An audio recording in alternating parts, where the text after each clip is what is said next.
Hello माय YouTube family, कसे आहात तुम्ही? खूप दिवसानंतर आज मी लाँग व्हिडिओ शूट केलेला आहे आणि भरपूर दिवस झाले मी व्हिडिओ शूटच नव्हता केलेला लाँग व्हिडिओ. त्यामुळे आज मी तुमच्यासाठी खास असं माझं सकाळचं रुटीन आणि माझी सकाळ ते दुपारपर्यंतची काही कामे मी तुमच्यासोबत या ठिकाणी शेअर करत आहे. जे आहे ते मी तुम्हाला यात दाखवण्याचा प्रयत्न करत आहे. त्या मग ब्लॉगची सुरुवात करत आहे मी ध्रुवच्या टिफिनपासून. आज ध्रुवला टिफिनमध्ये मी या ठिकाणी छान असं वाटाण्याची भाजी आणि पोळी बनवली होती. त्याला वाटाण्याची भाजी आवडत नाही, पण म्हटलं बघू देऊन बघते खातो का नाही. मग या ठिकाणी छान असा त्याचा टिफिन वगैरे रेडी केला आणि मग त्याला स्कूलला जाण्यासाठी टाटा बाय बाय केलं. आणि इथे बघा, माझ्या पिल्लूला सांभाळून बघा आता कसं मला सगळी कामं करायची आहे. मला तर सकाळ झाली नाही की एकच टेन्शन येते, मला कामाचं नाही पण ह्या पिल्लूला सांभाळायचं भरपूर असं टेन्शन येत असतं. कारण ती इतकी वचवच करते ना, इतका आगाऊपणा करते, तिला काहीतरी वस्तू देऊन नांदी लावावं लागतं आणि तेव्हा जाऊन ती मला सगळे काही कामं करू देत असते. इथे तुम्हाला दाखवल्याप्रमाणे मी आता तिला बेल्ट दिलेला आहे, आता ती त्या बेल्टसोबत खेळत आहे. तर ती आता जोपर्यंत तिच्या हातामध्ये तो बेल्ट आहे ना, तोपर्यंत ती काही पुढे सरकत नाही. आता ती तेवढ्याच बेल्टसोबत पूर्ण मी आवरेपर्यंत ती खेळेल. असं असतं मुलांचं पण. कसं असतं ना, त्यांना खूप असं नांदी लावावं लागतं आणि मला तिला सांभाळून सगळी कामं करणं खूप असं अवघड जातं. पण असो, या ठिकाणी मला ती सवय पडून गेलेली आहे. मग यानंतर मी या ठिकाणी छान असं मग तिला खाली बसवलं आणि तिला खेळू दिलं. तोपर्यंत चादर अशी नीट करून घेतली आणि बेड आवरून घेतला.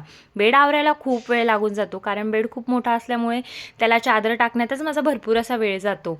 असो, मग या ठिकाणी छान असं स्वतःही मस्त असं केस वगैरे विंचरून घेतले, कारण केस वगैरे विंचरले, साधा आपण वरती बो वगैरे बांधली ना, त्यातही आपल्याला खूप छान आणि प्रसन्न वाटतं. ते कसं आपण म्हणजे पुढचे कामं करतो ना, तेव्हा थोडं आपल्याला फ्रेश वाटतं. त्यामुळे छान असं स्वतःचंही आपण आवरलं पाहिजे, कारण स्वतःचं आपण जोपर्यंत आवरत नाही ना, तोपर्यंत आपल्याला फ्रेश काही वाटत नाही. मग त्यानंतर मग मी या ठिकाणी छान अशी देवपूजा करायला घेतली. या ठिकाणी मी देवा अगोदर छान असे स्वच्छ पाण्यामध्ये टाकले, म्हणजे त्यांना आपण गंध वगैरे लावतो ना, तोपर्यंत भिजतो. मग त्या या ठिकाणी मी छान असं देव स्वच्छ धुवून घेतले आणि त्यांना एक एक करून चंदनाचा टिळा लावून घेतला. मागच्या व्हिडिओमध्ये मी तुम्हाला विचारलं होतं की तुम्ही कोणता गंध लावतात, पण मला कोणी काही सांगितलं नाही. ह्यावेळेस जर हा व्हिडिओ माझा कोणी बघत असेल तर त्यांनी मला नक्की सांगा. असो, मग या ठिकाणी छान असं देवपूजा करून घेतली आणि माझ्याकडे हे बैलपोळ्याचे बैल पडलेले आहेत, म्हणजे आहेत माझ्याकडे, पण मी ते काही फेकून नाही दिले. ते म्हटलं बरं आहे देवाऱ्यातच ठेवूया, छान दिसतात. आणि वसुबारसला आणलेली मी गाय छोटीशी, ती पण मी देवाऱ्यातच ठेवून घेतली आहे आणि लक्ष्मी पण देवाऱ्यातच ठेवून दिलेली आहे. काय उगाच आपण फेकायचं आणि त्यांचा म्हणजे अपमान होतो नाही का फेकल्याने, त्यामुळे मी ते काही टाकून देत नाही, ते मी घरातच राहू देते. आणि ती लक्ष्मीची मूर्ती मी तशीच दर दिवाळीला पूजून घेत असते. म्हणजे जर ती चांगली असली, खराब नाही झाली, खणली नाही, तर मग मी तीच पूजून घेते. असो, या ठिकाणी छान अशी देवपूजा करून घेतली आणि दारातही सुंदर अशी रांगोळी काढून घेतली. आणि मी रांगोळी काढत होती तोपर्यंत त्या दोघांची बघा कशी मस्ती. मग तिलाही झोपवलं आणि या ठिकाणी आमच्या मी एवढे सगळे कामं करत होती तोपर्यंत त्यांनी छान अशी इडलीसाठी चटणी बनवून त्या ठिकाणी रेडी केली.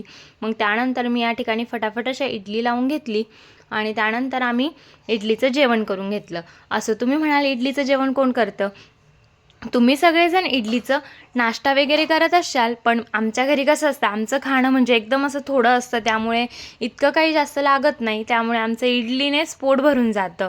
आणि इडली म्हटली की दिवसभर आपली इडलीच चालत असते नाही का? कुणाकुणाच्या घरी असं असतं मला नक्की सांगा. इडली खायला तर खूप मजा येते, पण त्याचे भांडे भरपूर असं खरकटे होत असतात. असो, त्यानंतर मग पिल्लूसोबत थोडं असं खेळायला बसली. तिला या ठिकाणी छान असे फुलं तोडून आणले होते मी. ते फुलंच तिला एका म्हणजे तिच्याजवळ छान अशी छोटीशी टोकरी होती, त्यामध्ये तिला टाकलं. तिला म्हटलं खेळ बाई. मग तिला इथं या ठिकाणी थोडंसं असं खेळू घातलं.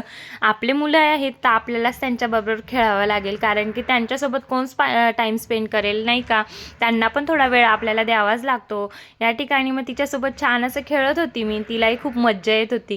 कसं असतं ना, आपले मुलं आहे त्यामुळे आपल्यालाच त्यांना सांभाळायचं असतं. थोडंफार कामं तर आपली रोजचीच होत असतात, पण मग मुलांचं लहानपण हे परत येत नसतं नाही का? त्यामुळे आपण कामं थोडे बाजूला ठेवून मुलांना वेळ दिलाच पाहिजे. असो, मग या ठिकाणी ध्रुवही स्कूलमधून आलेला होता. त्यालाही छान असं इडली आणि चटणी दिली आणि स्कूलवरून आलं की पहिले आमचं TV चं रिमोट हातात असतं. असो. मग या ठिकाणी छान असं मी कपडे वॉश करून घेतलेले होते, तेही मी कपडे छान असे कम्फर्टमध्ये टाकलेले होते. छान या ठिकाणी कपडे पिळून घेतले आणि मस्त म्हटलं ऊन आहे तोपर्यंत पटकन टाकून देते म्हणजे दुपारपर्यंत सुकतील. त्यानंतर मग गॅलरीमध्ये व्ह्यू बघा किती छान होता. असो, व्ह्यू बघायला काही इतका वेळ नाही आहे माझ्याकडे. पिल्लू झोपली आहे तोपर्यंत म्हटलं चला किचनच छान असं स्वच्छ करून घेते. अगोदर मी भांडे घासण्याच्या अगोदर साईडचा किचन छान असं स्वच्छ करून घेते, कारण म्हणजे भांडे जर डालक्यात नाही मावले तर मग त्या साईडलाही ते मला ठेवता येतात. मग या ठिकाणी छान असं भांडे घासून घेतले आणि स्वच्छ पाण्याने धुवून घेतले. मग आमच्या इथे एकच नळ आहे, म्हणजे बेसिंगमध्ये ना पाणी वापरण्यासाठी ना म्हणजे एकच नळ आहे, म्हणजे त्यालाच प्यायचं पाणी पण येतं आणि तेच पाणी आपल्याला इथे भांडे धुवायला घ्यावं लागतं. असो, मग या ठिकाणी छान असं भांडे धुवून घेतले. किचनमधलं काम काही आपल्याला सुटत नाही, ते आपल्याला करावंच लागतं नाही का. मला तर म्हणजे भांडे म्हणजे आपण अगोदर कसं खाली घ्यायचो आणि मग धुवायचं, म्हणजे एका ठिकाणी तगारीत पाणी घ्यायचो, पण हे बेसिंगमुळे खूप सोपं झालेलं आहे. बेसिंगमुळे म्हणजे तिथं पटकन असं म्हणजे 2-4 पण भांडे असले ना आपले पटकन होऊन जातात. त्यानंतर मग मी या ठिकाणी छान असं लगेचच किचन कट्टाही छान असं स्वच्छ करून घेतला. गॅस काही इतका खराब नव्हता त्यामुळे त्यालाही छान असं स्वच्छ कापडाने पुसून घेतला आणि किचन कट्टा जेव्हा मी पुसत असते ना त्यावेळेस मी समोरची फरशी पण लगेच पुसून घेते, कारण ज्यावेळेस आपण स्वयंपाक करतो ना तेव्हा समोर खूप अशी घाण म्हणजे भाजीचे काही शिंतोडे त्यावर उडत असतात. मग असो, मग या ठिकाणी मग मी छान असं तुम्हाला माझं छोट्याशा किचनमध्ये काही थोडंसं असं मेकओव्हर केलेलं आहे. मेकओव्हर नाही पण थोडेसे काही बदल केलेले आहेत ते मी तुम्हाला इथे दाखवण्याचा प्रयत्न करते. अगोदर मी या ठिकाणी काच नव्हत्या लावलेल्या, हे सगळे डबे मांडणीवर होते. मग मला हे डबे म्हणजे घ्यायला खूप लांब पडत होते, त्यामुळे मग मी या ठिकाणी छान असं अहोंना सांगून या ठिकाणी 4 अशा काची बसवून घेतल्या, म्हणजे ज्या ज्या वस्तू मला घेण्यासाठी जवळ पडतात मग त्या मला इथून खूप सोप्या जातात घेण्यासाठी आणि बाकीचा किचनही छान असा मोकळा असतो वापरण्यासाठी. असो, मग या ठिकाणी बघा इथे दाखवल्याप्रमाणे ही माझी रॅक आहे. या रॅकवर मी वरच्या साईडला ते डबे आता तुम्हाला दाखवले ना ते या ठिकाणी ठेवलेले होते आणि बाकीचे भांडे वरती ठेवले. का तर पिल्लू ना सारखी या खालच्या मांडणीच्या कप्प्यामध्ये जाऊन जाऊन बसत असते, त्यामुळे तिला लागू नये म्हणून मी तिथून डायरेक्ट सगळे भांडे पातेले तिथून उचलून घेतले आणि वरच्या बाजूला ठेवले. आणि हे जे तुम्ही फ्रीज बघताय ना इथे बघा, तुम्हाला दिसते का माझी पिल्लू, तिला बघा तिथं त्या ठिकाणी मी गेट लावून घेतलाय, कारण म्हणजे ती ना ह्या साईडला येते आणि वॉशिंग एरियात जाऊन जाऊन बसत असते. आणि या ठिकाणी मी फ्रीज ठेवलेलं होतं आणि या ठिकाणी मी आता देवारा ठेवून घेतलाय, तो पण अशा प्रकारे टेबलवर. कारण हा फोल्डिंगचा टेबल आहे, तो हॉलमध्ये होता ना ती सारखं त्याला फोल्ड करून टाकायची, तिच्या म्हणजे ती लोटून लोटून त्याला मग तिच्या अंगावर पडू नये म्हणून मग मी ते या ठिकाणी ठेवून घेतला. आणि इथे जे तुम्ही देवघर बघताय तिथे फ्रीज होतं आणि ते फ्रीज मी आता ह्या साईडला ठेवून घेतलेलं आहे. चला मग लगेचच तुम्हाला मी या ठिकाणी माझा मनी प्लांटही दाखवून घेते. बघा किती छान असा ग्रो झालेला नाही का. मला खूप आवडतो तो, कारण म्हणजे मी भरपूर बॉटल्समध्ये लावलेला आहे पण हा खूप छान असा ग्रो झालेला आहे. तुम्हाला कसं वाटलं माझ्या किचनमधले छोटे मोठे बदल ते मला नक्की कमेंटमध्ये सांगा. आणि त्यानंतर मग छान असं म्हणजे माझं ना भरपूर असं थोडंसं डोकं दुखत होतं, त्यामुळे म्हटलं चला थोडीशी कॉफी वगैरे घेऊया. मग या ठिकाणी छान असं कॉफी बनवली. आता तुम्ही म्हणाल मुलालाही कॉफीच देते का, तो खूप हट्ट करत होता म्हणून त्यालाही थोडीशी दिली. म्हणजे कॉफी पावडर खूप कमी प्रमाणात टाकली मी आणि त्यामध्ये जास्त दूधच टाकलं, म्हटलं असं दूध तरी घेईल अशा प्रकारे. त्यामुळे मग त्याला थोडीशी अशी कॉफी मी या ठिकाणी दिली. त्याला मी कधी देत नसते पण तो कधीतरी हट्ट करतो, मग त्यामुळे दिली त्याला.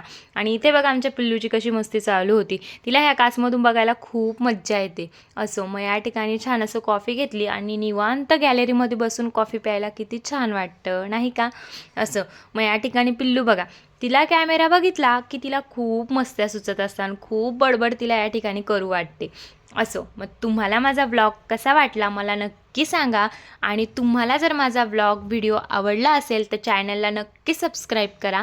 चला मग भेटूया अशाच एक नवीन व्हिडिओमध्ये, तोपर्यंत बाय.